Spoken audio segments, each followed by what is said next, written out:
Yeah. I'm here for your next one. Oh, okay.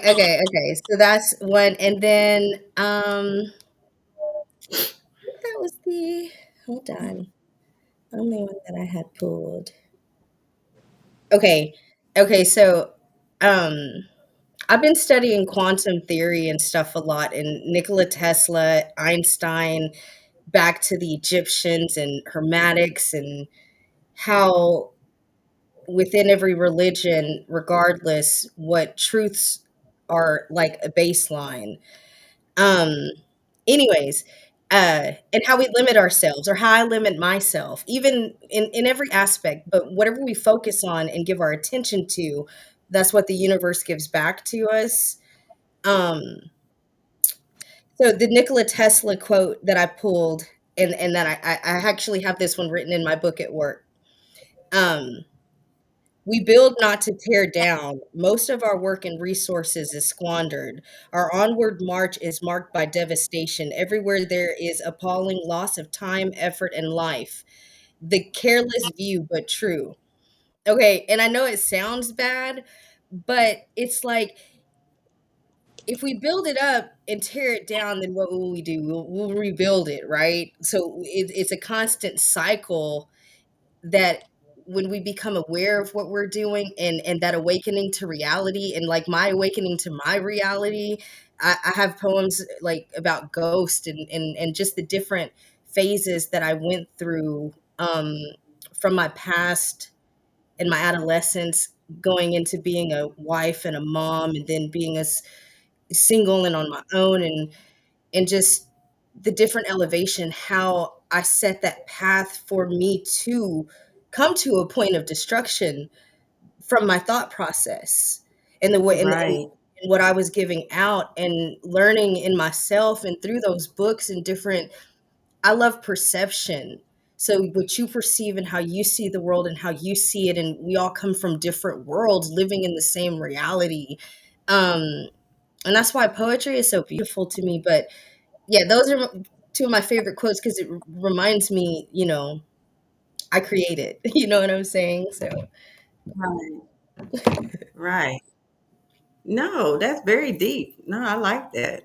thank you. What you have a favorite one, Roses?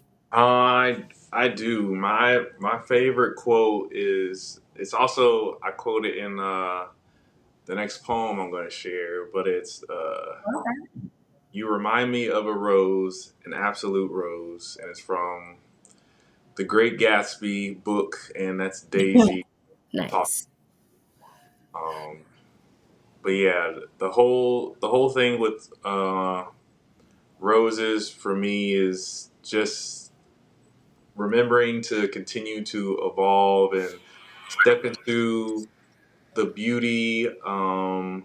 And I kind of talk about this too with the poem how uh, dead roses and dead petals to some is just as beautiful as the ones with life, and people save them Mhm. and cherish them, and so there's not a lot that you can compare to the duality of a rose, I would say. True. That's so true. Mhm. That's actually a beautiful comparison. Um, one of my favorite quotes is by Malcolm X. He says, "If you have no critics, it's likely you have no success." Mm. Come And I've on. lived that. I've lived that my whole life because if nobody's criticizing you or critiquing you, um, what are you doing? You being average, you being on their level, you not growing, you not elevating yourself. Now, when you have critics, you are doing something, whether it's good or bad. And I know people always ask me, how do you take criticism? I like to hear criticism. Same. It's a difference between being criticized and hearing constructive criticism and being somebody trying to tear you down because there's an immense Mhm. difference.